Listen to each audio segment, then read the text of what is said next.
Hey guys, welcome back to TechMan. Today, let me show you how to sell land in Atlas Earth.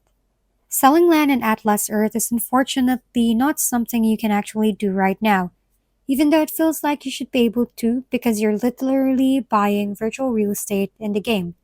In that moment, the system only allows you to purchase land parcels and earn passive rent from them over time. But there is no built in marketplace for selling, trading, or transferring those parcels to other players. So once you own land, basically stays in your account like a very stubborn digital property that refuses to move.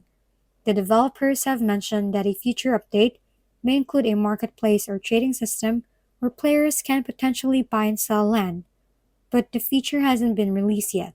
So anything outside the app like third party selling is risky and can violate the terms of service, which could get your account banned faster than you can say passive income. For now, the only real strategy is to keep your land, earn rent, and wait for future updates that might introduce trading, auctions, or upgraded land mechanics.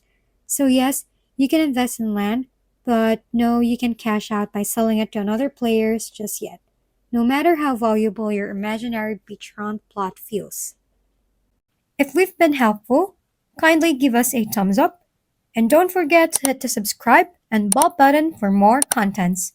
For any questions and suggestions, comment down below.